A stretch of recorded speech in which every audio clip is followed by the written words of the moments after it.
and welcome to the 9th lecture of our alternating current discussion.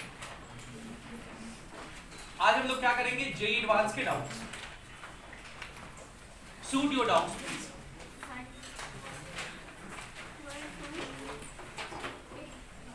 One, two, three, four.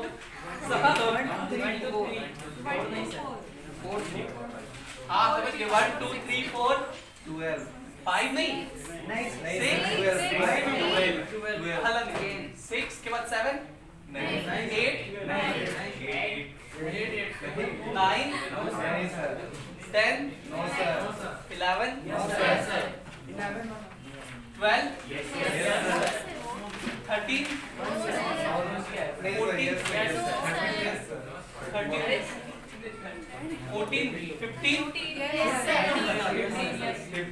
पहले इतना research कर दो.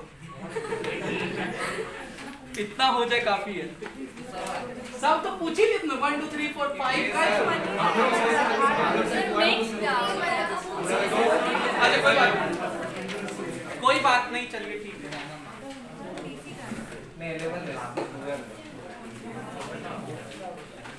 कोई बात नहीं. क्वेश्चन नंबर 1 जो है ना वो ट्रांजिएंट सर्किट का है. तो 1 हम लोग बाद में करेंगे. उसको भी टिक कर दीजिए. 1 बाद में करेंगे. 2 नंबर. 2 नंबर तो बहुत आसान सवाल है यार. तुम लोग देख के डर गए. हाँ पैरेलल देख के डर गए. पैरेलल सीरीज से क्या मतलब है? आप हाँ फेजर बनाइए. अगर पैरेलल में है तो वोल्टेज सेम होगा. पैरेलल में तो क्या सेम होगा? तो वोल्टेज को रेफरेंस मानिए, करंट का फेजर बनाइए. सीरीज में क्या सेम होता है? करंट. तो करंट को आप सेम मान के वोल्टेज का फेजर बनाते हैं. सेम चीज करना. तो 2 नंबर सवाल में एक देखिए इंडक्टर दिया हुआ इस तरह से.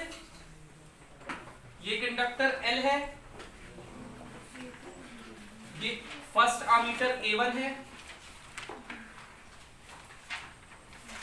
ये एक कैपेसिटर है C. ये दूसरा एमीटर A2 है.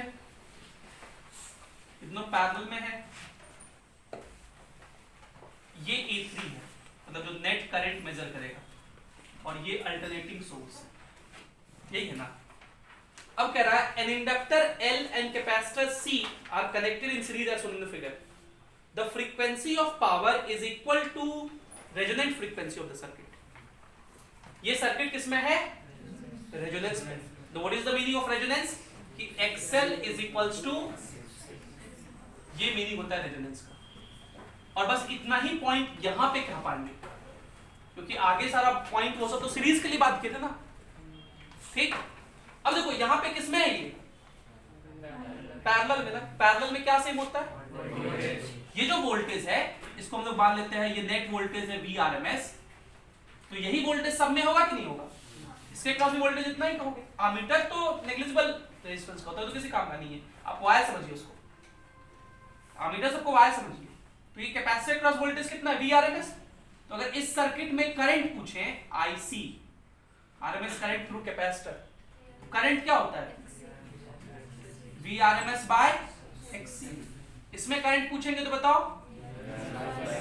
VRMS by XC. ठीक है. कोई दिक्कत? अब दोनों के क्रॉस क्या सेम है? वोल्टेज सेम है, क्योंकि पैरेलल में है. तो आप वोल्टेज को रेफरेंस मान लीजिए, वोल्टेज का फेजर बना दीजिए. ये हो गया VRMS.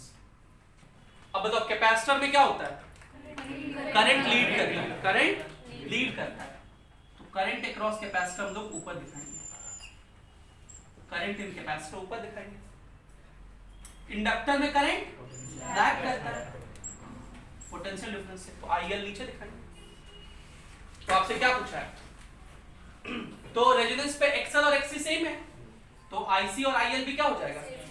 सेम हो जाएगा. तो ये दोनों जीरो हो जाएगा. ये तो कट जाएगा. मतलब नेट करंट यहां से निकलेगा वो कितना कहोगे? ये A3 क्या रीड करेगा? 0 रीड करेगा. A2 रीड करेगा कितना? IC. A1 भी रीड करेगा कितना? लेकिन ये कितना रीड करेगा? ये मत बोलना कि IC plus IL. Direct current add क्यों नहीं ऐड होता है? क्योंकि फेजर है. तो आपसे क्या पूछा है? Which ammeter will read 0 ampere? A3. था कि नहीं? सेम क्वेश्चन 3 नंबर भी है। अब देखो 3 नंबर समझा रहे हैं। 3 नंबर में एक इंडक्टर है और एक कैपेसिटर है। ये एक इंडक्टर है L का और ये कैपेसिटर है C का, और दोनों किसमें है? पैरेलल में है। और इसके साथ एक हम लोग अल्टरनेटिंग सोर्स लगा दिए हैं। कह रहा है कि भैया देखो इसमें जो करंट है वो IL है, इसमें जो करंट है वो IC है। तो यहां से कितना करंट निकलेगा? डायरेक्टली लिखते हैं IC माइनस IL। दोनों तो पैरेलल में है ना, पैरेलल में वोल्टेज सेम होता है। IC ऊपर दिखाओगे, IL नीचे दिखाओगे, नेट कितना हो जाएगा? IC minus IL। तो कह रहा है देन 4 ऑप्शन दिए हुए हैं। पहला ऑप्शन है कि I का जो वैल्यू होगा वो होगा IC प्लस IL, तो गलत है। दूसरा में कह रहा है कि IL माइनस IC, ये हो सकता है मैग्नीट्यूड वाइज, हो सकता ना, ये हो सकता है। तीसरा में भी कह रहा है कि IL प्लस IC, तो नहीं हो सकता। और डी में कह रहा है, मतलब B और D में हो सकता है, B और D में हो सकता है, ठीक है। दोनों में IL माइनस IC का है, लेकिन अब ना दोनों में एक बात लिखा है। B में लिखा है कि इंडक्टर और कैपेसिटर प्योर है। B में क्या लिखा है? मतलब इसके पास कोई रेजिस्टेंस नहीं। और D में लिखा है कि इंडक्टर और कैपेसिटर प्योर नहीं है, मतलब हो सकता है इनके पास कुछ रेजिस्टेंस हो जाए। गौर से देखिएगा, अगर इनके पास कोई भी रेजिस्टेंस हो गया तो क्या फर्क पड़ेगा? तब एक और करंट दिखाना पड़ेगा मुझे, करंट इन रजिस्टर, बोलो। और वो जो करंट इन रजिस्टर होता है वो किधर दिखाएंगे? वोल्टेज की तरफ, बोलो। तो नेट कितना होगा फिर? देखो, अगर मान लो IL ज्यादा है IC से, तो IL माइनस IC नीचे हो गया, और I रेजिस्टेंस के क्रॉस इधर हो जाएगा। तो नेट कितना लिखोगे? Under root IR square plus, है ना, नेट चेंज हो जाएगा ना। मतलब अगर रेजिस्टर इंडक्टर प्योर रहा तब ये नहीं लिख सकते। ये कब लिख सकते हैं? When inductor and capacitors are pure. समझ गई बात? ये दिक्कत है, दिक्कत है तो पूछ लो फिर से, ठीक है ना। आगे बढ़े। 3 के बाद 4 नंबर, 4 नंबर चलो। 4 नंबर भी ट्रांजिएंट करंट का है, तो उसको छोड़ दीजिए। सो 1 और 4 किसका है? ट्रांजिएंट का है। हम लोग एक ही साथ डिस्कस कर लेते हैं ट्रांजिएंट करंट का।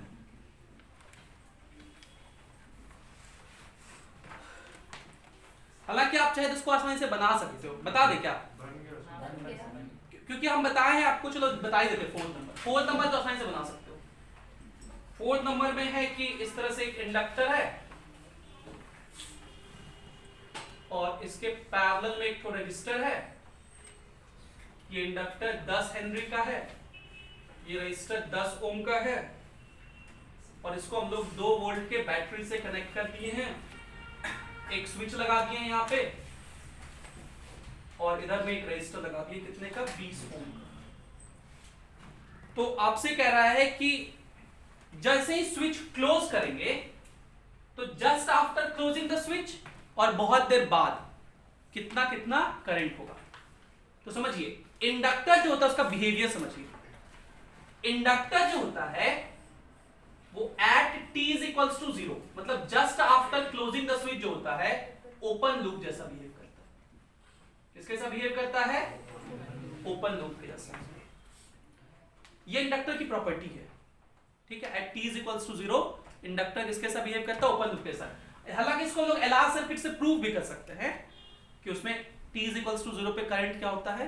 0 होता है, ठीक है। और t is equals to infinity पे वो किसके साथ बिहेव करता है? वायर के जैसा, ठीक है। तो 2 कंडीशन आपके लिए बता दीजिए। At t is equals to infinity वो किसके साथ बिहेव करता है? वायर के जैसा। तो जब t इज इक्वल्स टू 0 होगा तब ये क्या हो गया? Open loop. मतलब ये किसी काम का नहीं, हटा दीजिए उसको। यहां से करंट निकलेगा, इस 10 में जाएगा, इस 20 में जाएगा, वापस आ जाएगा। तो बताओ at t is equals to 0 क्या लिख दें? करंट कितना लिख दें? 20 हो गया बैटरी, और रेजिस्टेंस कितना? 30। 2/30, तो 1/15 एम्पियर, 1/15 एम्पियर, ठीक है। और at t is equals to infinity ये वायर हो जाएगा, ये तो शॉर्ट सर्किट हो गया, वायर से कनेक्ट कर दिया ना इसको, ये शॉर्ट सर्किट हो गया तो सीधा एक वायर जैसा, ये 20, तब करंट कितना होगा 2/20, 1/10 एम्पियर। हालांकि सब हम ट्रांजिएंट करंट में फिर से पढ़ाएंगे आपको। 4th नंबर हो गया, चलिए आगे 6th नंबर करते हैं।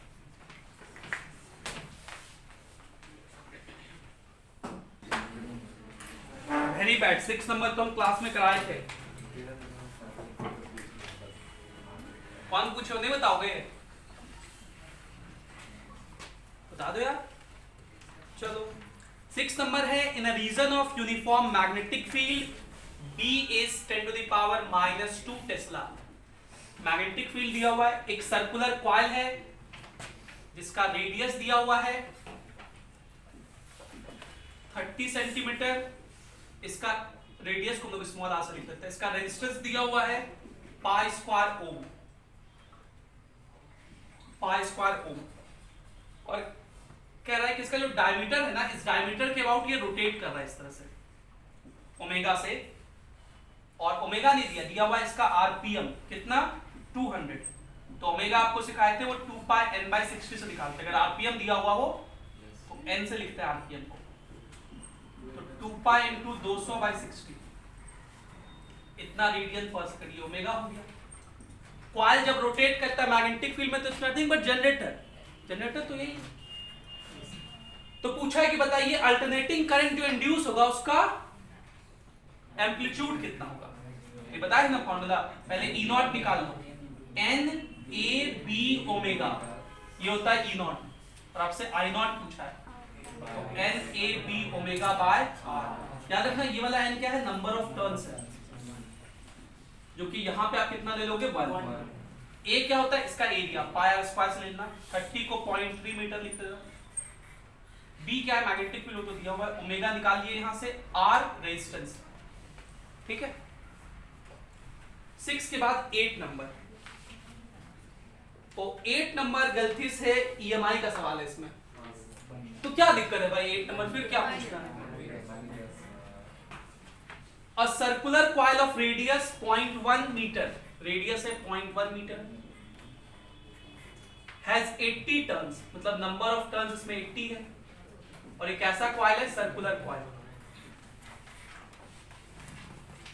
If the magnetic field through the coil increases from 0 to 2 Tesla in 0.4 second, तो पहले magnetic field, initially magnetic field कितना था 0, तो इनिशियली फ्लक्स भी क्या होगा 0, फ्लक्स होता है मैग्नेटिक फील्ड इनटू एरिया, है ना, तो इनिशियली फ्लक्स भी 0 होगा।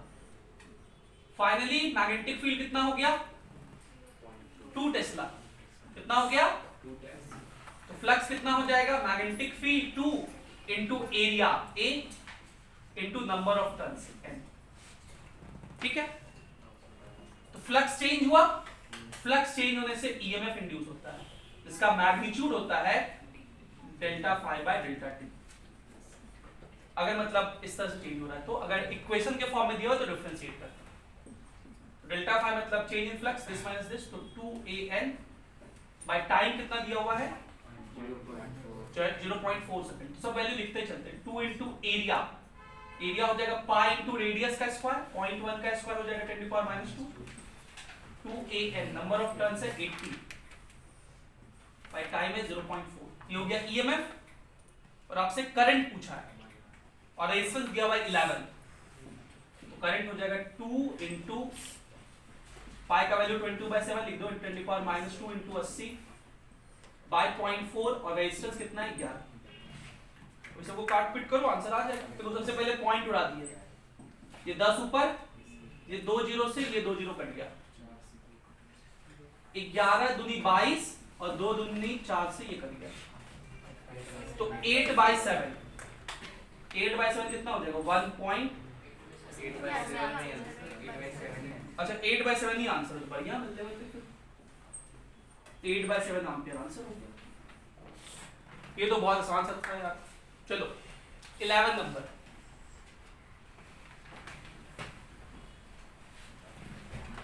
11 नंबर में है एक आइडियल चोक है। आइडियल चोक का मतलब उसका रेजिस्टेंस नहीं लेना है। takes a current of 8 ampere when connected to an AC supply of 100 volt and 50 hertz। एक चोक लिए आइडियल चोक, मतलब इसका सिर्फ इंडक्टेंस होगा L। इसको हम लोग एक AC सप्लाई से कनेक्ट कर दिए। कितने वोल्ट का AC सप्लाई है?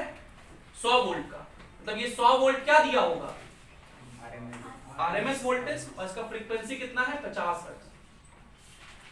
इससे कनेक्ट कर लिए तो कह रहा है इसमें करंट कितना है सर्किट में? 8 एम्पियर। ये कौन सा करंट होगा? RMS current. कुछ नहीं लिखा है तो RMS करंट। बताओ इसका रेजिस्टेंस कितना है? एक्सएल कितना? रेजिस्टेंस क्या होता है? Voltage by current. 100/8 कितना हो? 12.5 है। तो दिक्कत? अब देखो एक रेजिस्टेंस है जो कि सेम कंडीशन में 10 एम्पियर का करंट ड्रॉ करता है। अब एक रेजिस्टर बनाइए, उसको भी एसी के क्रॉस लगा दीजिए। 100 वोल्ट का एसी, फ्रीक्वेंसी 50 हर्ट्ज का, और ये कितना करंट ड्रॉ कर रहा है? 10 एम्पियर। तो इसका रेजिस्टेंस कितना? वोल्टेज 10 ओम। क्या कौन पूछा ये सब? एकदम सही सवाल नहीं पूछता। If the two are connected to an AC supply of 150 volt and 40 hertz, अब दोनों को हम लोग एक साथ कनेक्ट कर दिए। किससे? ये इंडक्टर और ये रेजिस्टर, एक AC सप्लाई से, जिसका जो 150 वोल्ट का है और 40 हर्ट्ज फ्रीक्वेंसी है उसका। तो आपको बताना है कि इसमें करंट कितना होगा, यही ना? करंट क्या लिखेंगे? वोल्टेज, पहले रेजिस्टेंस इसका निकाल लो, नेट रेजिस्टेंस। एलआर सर्किट का रेजिस्टेंस निकालने सिखाया था। किधर? आर होता है ऐसे, ये दिख रहा है उसको, आर होता है इधर, और एक्सएल होता है नीचे। लेकिन एक्सएल ना चेंज कर जाएगा क्योंकि फ्रीक्वेंसी चेंज कर गया।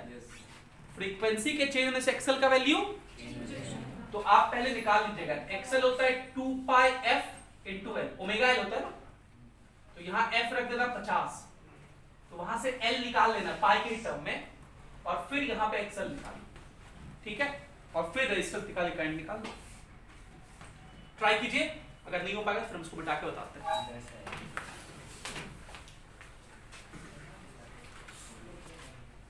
देखिए ये सॉल्व कर लेते हैं। 2 पाई fl इज इक्वल्स टू 100/8, मतलब 12.5 था ना, तो यहां से हम लोग L निकाल लेते हैं। 12.5 बाय 2 पाई f है 50, ये हो गया L। अब वापस से इंपीडेंस ट्रायंगल बना दीजिए। ये R इधर में कितने का? 10 ओम का, और XL नीचे में कितने का? 2 पाई इंटू फ्रीक्वेंसी 2 पाई FL, ये होता है ओमेगा इंटू L।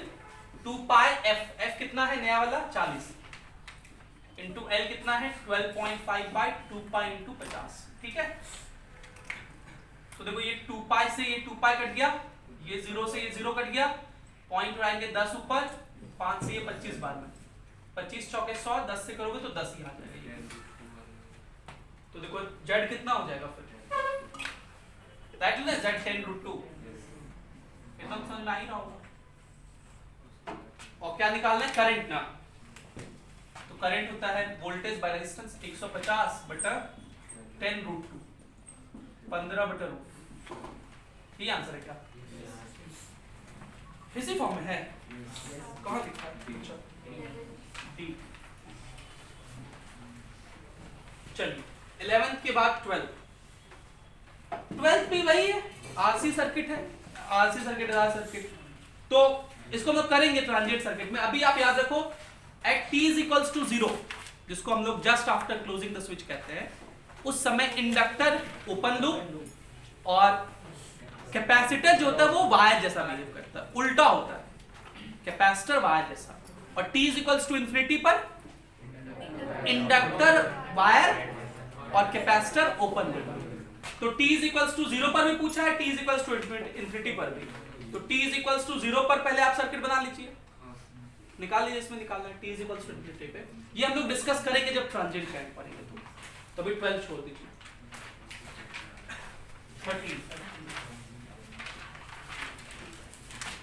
13 तो बना दोगे यार आप। 33 पूछ रहा है।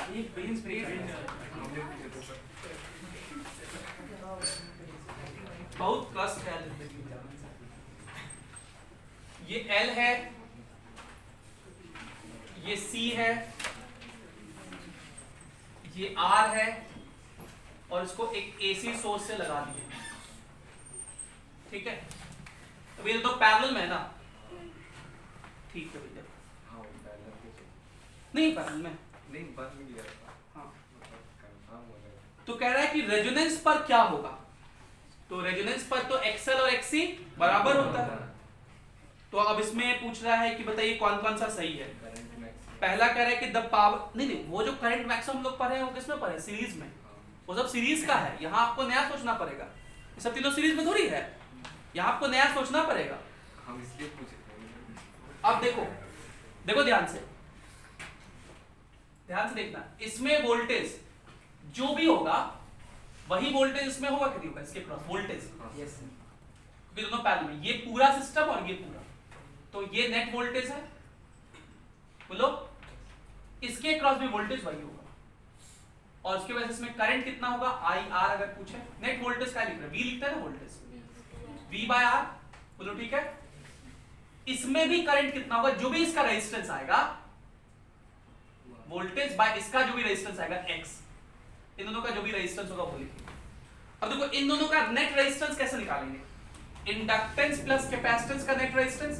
ये दोनों किसमें है, सीरीज में। क्या सेम होता है, करंट। सीरीज में क्या सेम होता है, अरे सीरीज में तो रेजिस्टेंस निकाले जानते ही हैं, सीरीज में तो रेजिस्टेंस निकाले जानते हैं। कितना होता है, XC माइनस XL। XC ऊपर दिखाते हैं, XL, तो यहां पर लिख देते हैं XC माइनस XL। ठीक है, कोई दिक्कत, यहां तक कोई दिक्कत है किसी को? कैसे लिखा XC माइनस XL, इस बार में क्योंकि दोनों किसमें था, सीरीज में हम लोग जानते हैं। अब बताओ ये पूरा, ये जो ग्रीन से पूरा हम घेर दिए, ये LC और ये R किसमें है, तो क्या सेम वोल्टेज का फेजर बना दें, मतलब वोल्टेज को रेफरेंस मान लें। मान लिए वोल्टेज को रेफरेंस, तो बताओ रजिस्टर में करंट किधर दिखाओगे, इधर की तरफ, कितना, V/R। ठीक है, इंडक्टर में किधर दिखाओगे, इंडक्टर में करंट लैग करता है, तो नीचे दिखाओगे, कितना, V/XC माइनस XL। ठीक है, कैपेसिटर में किधर दिखाओगे, कितना, ठीक है। तो नेट करंट किधर होगा, ये तो खत्म हो गया, सेम था ना, तो नेट करंट इधर ही हो गया। मतलब नेट करंट और वोल्टेज के बीच में एंगल कितना है, 0, मतलब फाई 0 है। मतलब अगर तुक्का भी मारते आप लोग पुराना वाला से, जो बहुत लोग बनाए हो, तो भी आंसर आ जाता है ना, लेकिन तरीका वो नहीं था।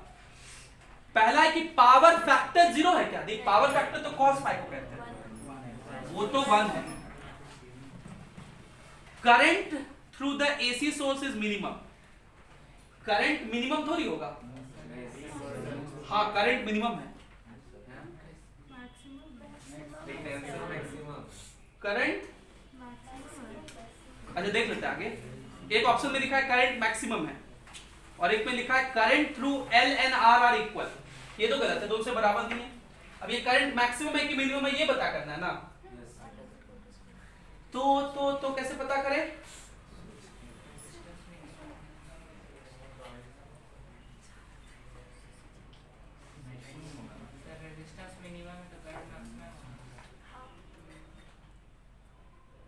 कैसे पता रेजिस्टेंस मिनिमम है, तो कैंसिल आउट हो जा रहा है ना, अगर कुछ भी रहता तो उसका फिर R² प्लस कुछ रहता अंडर रूट, तो वो मतलब इससे तो बड़ा ही होता ना। ऐसे नहीं, पहले हम लोग निकालते हैं कि आखिर इस सिस्टम का रेजिस्टेंस होता कितना। इस सिस्टम का रेजिस्टेंस पहले निकालते हैं। इस सिस्टम का रेजिस्टेंस देखो कैसे निकालेंगे, ये हो गया वोल्टेज, देखो सिस्टम का रेजिस्टेंस निकालेंगे, ये हो गया वोल्टेज, रजिस्टर में करंट इधर V/R, और जो भी होता है इस इंडक्टर में नीचे तो XC माइनस XL तो हमेशा ही कट जाएगा, अगर ऐसे रहा तो हमेशा ही कट जाएगा ना। तो सीरीज में तो कट नहीं करेगा। अच्छा मान लो अगर इधर कुछ होता V बाय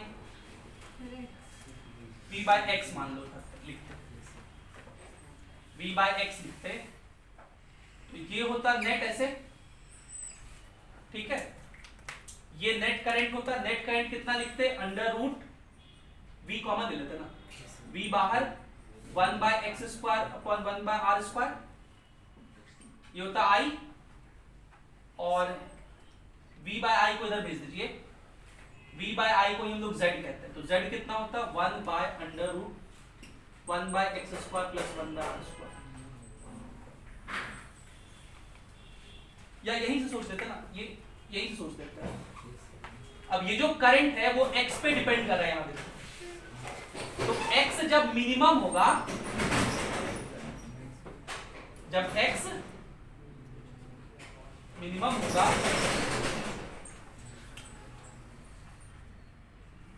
अच्छा हम ये कह सकते हैं, x मत छोड़ो, सोचो ऐसे सोचो, जैसे ये टर्म अगर आ गया, ये टर्म अगर आ गया तो करंट का वैल्यू क्या हो गया, पहले से बढ़ गया ना, पहले से भी कुछ टर्म मल्टीप्लाई में आ गया। अगर ये टर्म नहीं है तो घट गया ना,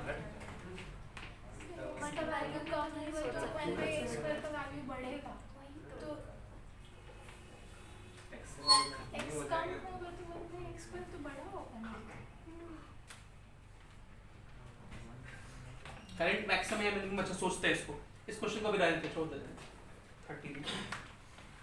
13 को सोचते हैं, अभी रहने दे 13। सब चीज का लॉजिकल एक्सप्लेनेशन होना चाहिए ना, ऐसे हवा में तो तुम लोग तो हवा में बना देते हो, बनाया ना हवा में क्या हम पूछे थे सर, और सब कोई हवा में बनाया और डाउट भी नहीं पूछा होगा, देखिए सर।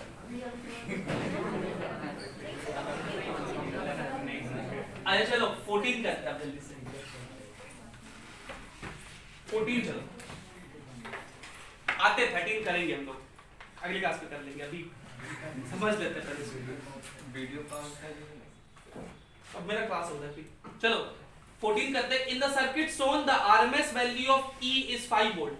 छी छी छी छी, ये इंडक्टर दिया हुआ है, ये रेजिस्टर दिया हुआ है, और ये AC कौन पूछा है,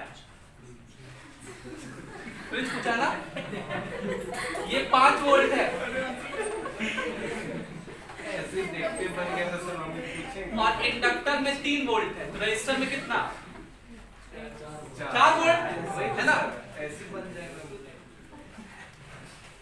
तो ये मत पूछना 4 वोल्ट कैसे, नेट वोल्ट का फॉर्मूला पढ़ा है, जिससे ये सब ना बने ना, वो सब फॉर्मूला याद रखा करो, इस सब में नेट वोल्टेज का फॉर्मूला ही बताए हैं हम। 15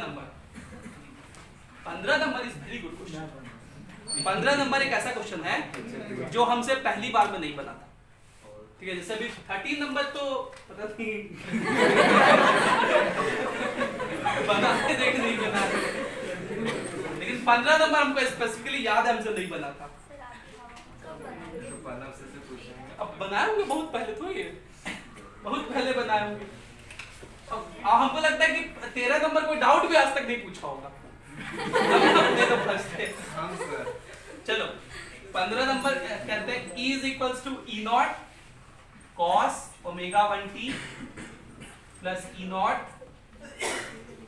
cos omega 2t, और ओमेगा 1 है 100 पाई और ओमेगा 2 है 500 पाई, मतलब omega 2 is greater than omega 1, ये ना दिया हुआ है, तो उतना खतरनाक सा क्वेश्चन दिया था, हम सिंपल फॉर्म में लिख दिए, इसको हम लोग कनेक्ट कर दिए in series with a capacitor and a resistor, मतलब ये जो सोर्स था ईएमएफ का, इसको हम लोग एक आरसी सर्किट में कनेक्ट कर दिए, ठीक है, तो इसमें करंट फ्लो करेगा, और करंट का फॉर्मूला हम लोग जानते हैं क्या होता है, बोलो वोल्टेज बाय रेजिस्टेंस। आप नहीं दोनों वोल्टेज को अलग अलग समझो, पहले इस वोल्टेज की वजह से करंट कितना होगा, तो E naught cos omega 1t plus जो भी phi 1 phi 2 होना है प्लस माइनस जो भी होना है बाय रेजिस्टेंस z। z कितना होता है formula under root R square plus 1 by omega 1 square c square है ना। ओमेगा तो अलग अलग है ना प्लस क्या क्या बोले जो EMF का फॉर्मूला है ना उसको अलग अलग है ले अलग ही अलग लिखा हुआ देखो नहीं लिखा हुआ अलग बीच में प्लस का साइन नहीं दिख रहा है प्लस करंट इसके लिए चलो क्या लिखोगे E naught cos omega 2t plus five 2 plus minus जो भी लिखना चाहो फाइव 2 तो निकालना पड़ेगा under root R square plus 1 bye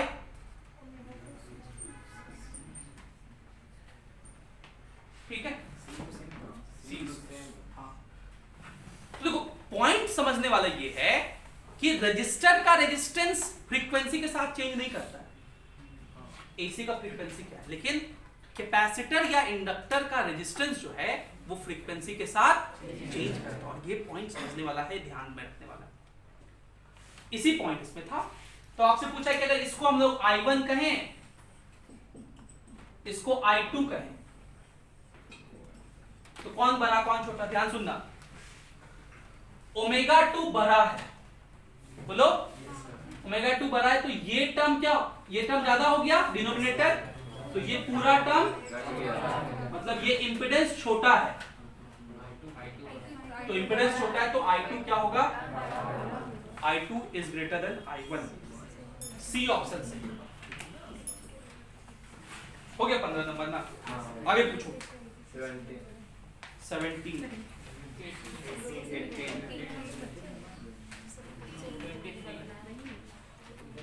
पहले 17 18 बता दो 17 number in the circuit shown initial current through the battery after closing the circuit is फिर से वही यार लोग ट्रांजिएंट सर्किट ज्यादा है इसमें नहीं ये 10 ओम ओ हाँ बन गया बन जाए ये इंडक्टर ये 10 ओम हाँ सर ओपन हो ये 10 ओम ये 6 वोल्ट का बैटरी बस यही है ना। तो कह रहा है आपसे कब पूछा है इनिशियल वैल्यू ऑफ करंट मतलब t इज इक्वल्स टू 0 पर तो इनिशियली ये इंडक्टर ओपन लूप तो इसको हटा दो। अभी कितना आसान सर्किट दिखता है ना। करंट कितना हो जाएगा 6 बाय 30 1 बाय 5 एम्पीयर 0.2 एम्पीयर खत्म 70 नंबर 18 भी वही आरसी सर्किट तो 18 में बहुत लंबा है उसको सॉल्व करना होगा। एक्सपोनेंशियल कुछ नहीं है अरे e का पावर भाई एक्सपोनेंशियल मतलब e का पावर करेंगे ट्रांजिएंट सर्किट में करेंगे उसको रहने दीजिए। आगे बताओ 20 में एडमिटेंस क्या होता है लिखो देखो क्या लिखा है महो इंपेडेंस का उल्टा को एडमिटेंस कहते हैं मतलब Z का उल्टा को 1 बाय Z को एडमिटेंस कहते हैं 1 बाय Z। अरे तो यूनिट देख के पता किया करो ना महो किसका यूनिट होता है ओम इनवर्स को कह रहे ना महो यार बच्चों उल्टा सिखाए थे बुला गया आप लोग कंडक्टेंस का यूनिट याद है ना। एडमिटेंस निकालो निकाल के दिखा हम ही 20 नंबर नहीं सर अपने से निकाल चलो 20 नंबर करते हैं आज का आखिरी सवाल 20 नंबर आज का देखो ये सर्किट दिया हुआ है 220 वोल्ट 50 हर्ट्ज का ये एक रेजिस्टेंस है 10 ओम का। देखो ये सवाल हम बता दे रहे पैरेलल एलसीआर सर्किट कैसे सॉल्व करते हैं और ऐसा सर्किट पीछे एक सवाल में है सॉल्व सब्जेक्टिव का क्वेश्चन नंबर 8 है शायद आखिरी सवाल वो मुझे सब लोग का बना हुआ चाहिए ठीक है। हाँ 8 या 9 अगले क्लास में हम चेक करेंगे सब लोग। और वैसा सवाल मतलब वो सवाल आईटी में ही आया हुआ है और वैसा सवाल सब्जेक्टिव में भी है, पीछे सब्जेक्टिव में वो भी पूछेंगे। हाँ 8 या 9 जो भी है। सॉल्व सब्जेक्टिव का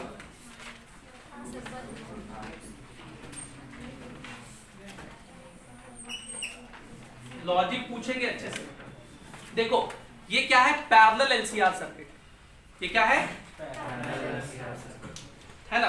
तो अब सबसे पहले क्या कीजिए, सबका रेजिस्टेंस तो पता ही है, निकाल दिया इसमें, नहीं तो निकाल लेते, एक्सेल तो निकाल जानते हैं, ओमेगा एल करके, ओमेगा यहां से ले लेते हैं सिमिलरली। तो अब सब में क्या सेम है, वोल्टेज सेम है, तो इसमें लोग करंट फेजर बनाएंगे। इसमें करंट क्या लिखोगे, आई आर, बोलो कितना लिखोगे, 220/10 कितना, 22 एम्पीयर। इसमें करंट आई एल 11 एम्पीयर और इसमें करंट आई सी 5.5 एम्पीयर। लिखोगे ना, अब बनाइए, देखिए फेजर डायग्राम। इधर में हम लोग क्या दिखाएंगे, वोल्टेज। तो हम लोग जानते हैं रजिस्टर में जो करंट होता है वो उसी डायरेक्शन में होता है, ये हो गया 22 एम्पीयर। इंडक्टर में करंट लैग करता है, नीचे दिखाएंगे कितना, 11 एम्पीयर। कैपेसिटर में लीड करता है 5.5। तो नेट इन दोनों किधर हो जाएगा, नीचे कितना, 5.5।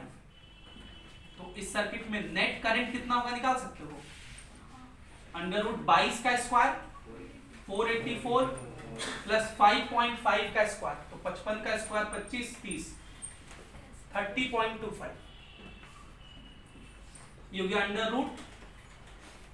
√0.25 और इसमें जोड़ दो 4 8 3 11 के हाथ में रहा 1 514 526 का होता है 24 526 का ना 576 और 523 का स्क्वायर कितना होता है 529 23 का स्क्वायर होता है 529। तो 23 से भी कम है ये, 22 का होता है 484, तो 22.6 मान लेते हैं, 6 एम्पीयर। ठीक है, तो अब देखो Z अगर इसका पूछे तो क्या कहोगे, V/I, और अगर 1/Z पूछे तो क्या कहोगे, 1/Z को ही एडमिटेंस है, एडमिटेंस महो उसका यूनिट है। I कितना है 22.6 और V कितना है 220। देखो अगर ये 22 होता तो 1/10 लिखते 0.1 आता, थोड़ा सा 22 से ज्यादा है, मतलब 0.1 से थोड़ा सा ज्यादा आएगा, तो 0.103। देखो सी ऑप्शन में है ना, देखो चेक करो, ये आंसर है ना। समझ गए पैरेलल सर्किट को कैसे सॉल्व करते हैं, पक्का। किसका फेजर बनाएंगे उसमें, करंट निकाल लेंगे, नेट करंट। अब देखो वेरिएबल्स के फॉर्म में, यहाँ तो नंबर्स के फॉर्म में, वेरिएबल्स के फॉर्म में होगा तो भी वैसे ही करेंगे। ठीक है, वी करके फॉर्म में, अगर मान लो ये नहीं दिया होता, ये आर होता, क्या लिखते इसको, V/R, ये लिखते V/XL, ये लिखते V/XC। अगर आप कहिए कि सर आप इसका डराइव करके दिखा दीजिए हमको फॉर्मूला, हम लोग आगे से याद रखेंगे, बोलो बोलो ना, हम दिखाते डराइव। देखो इसमें क्या लिखोगे, V/R, बोलो इसमें क्या लिखोगे, इसमें, तो देखिए सब में वोल्टेज सेम है तो वोल्टेज को रेफरेंस मान लिए। रजिस्टर में करंट इसी के डायरेक्शन में होता है तो दिखाएंगे V/R। कैपेसिटर में करंट लीड करता है तो V/XC और इंडक्टर में लैग करता है V/XL। अब इन दोनों में कोई एक बड़ा होगा कोई एक छोटा होगा, हम लोग मान लेते हैं कि वो वाला ज्यादा है, तो कितना होगा V/XC माइनस V/XL। तो नेट कितना हो जाएगा बताओ, इसको ऐसे मिलाएंगे, इसको ऐसे मिलाएंगे, ये होगा नेट। तो नेट करंट क्या लिखोगे, V कॉमन ले लेते हैं, सब में है ना, 1/R² plus 1/XC minus 1/XL का, और इस V को इधर भेज दो, तो I/V को Z कहते हैं, 1/Z कहते हैं ना, तो 1/Z कितना होता है 1/R² plus 1/XC minus 1/XL का। जिसको फेजर ड्रॉ करने में पैरेलल का दिक्कत हो वो आगे से 1/z का ही फॉर्मूला याद रख सकते हो। ये कोई याद रखने से फायदा है नहीं, नुकसान है। क्या फायदा होता है, जैसे यहाँ हम लोग को क्या फायदा होता है, सीधा सीधा r और ये सब वैल्यू रखते आंसर कैलकुलेट कर लेते एक लाइन में, इतना करना नहीं पड़ता, सोचना नहीं पड़ता।